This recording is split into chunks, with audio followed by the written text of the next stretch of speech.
الغضب هو شعور طبيعي جدا جدا، كلنا بنحسه كردة فعل لما بنحس بالخذلان والجرح من شخص معين أو موقف معين.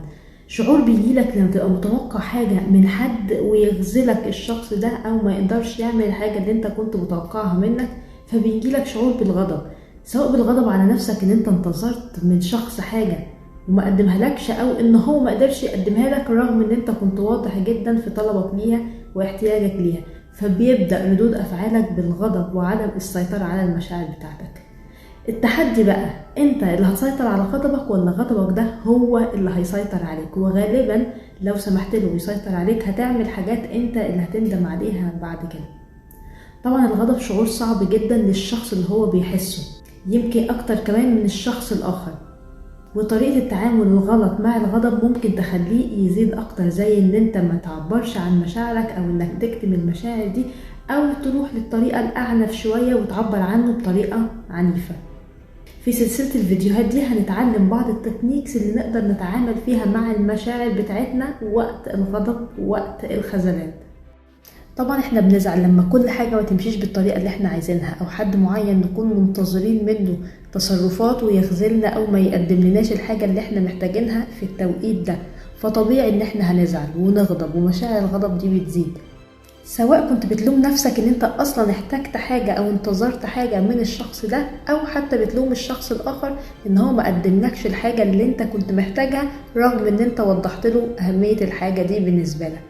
ممكن تلاقي نفسك بدأت تتصرف تصرفات غالبا بترجع تندم عليها، لكن انت في اللحظة دي ما بتبقاش قادر تسيطر عليها، سواء الصوت العالي او الزعيق او ان انت حتى تكسر حاجة قدامك.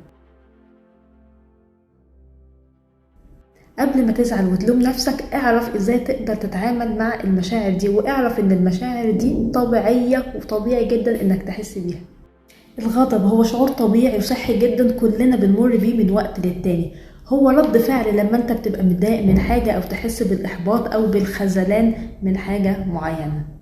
التحدي الصعب بقى، انت بتتعامل ازاي وقت شعورك بالغضب، وبتقدر تتحكم فيه ولا الغضب ده هو اللي بيتحكم فيك؟ تعالوا نفهم الأول هو إيه اللي بيحصل وقت الغضب وليه ردود أفعالنا تجاه الغضب مختلفة تماما. وقت الغضب وأول ما بتحس إن أنت بدأت مشاعرك تزيد في الانفعال، بيحصل لنا كلنا ردين من ردود الأفعال، fight or flight، يا إما تواجه وتكسر وتخبط وتزعق، يا إما تنسحب تماما. عشان كده انت ممكن تلاقي اتنين مع بعض في نفس الخناقة، واحد فيهم بيميل للانسحاب وده بيبقى تعبيره عن غضبه، والشخص التاني بيميل للمواجهة والهجوم في الخناقة. fight or flight هما ردود الأفعال اللي انت هتلاقيها، مفيش حاجة منهم ممكن تبقى أصح من التانية، لكن طريقة تعاملك مع كل واحدة منهم هي اللي بتحدد. يعني مثلا الشخص اللي بيواجه ده لو اتعلم يواجه صح، ده مش شرط هيكون حاجة سلبية.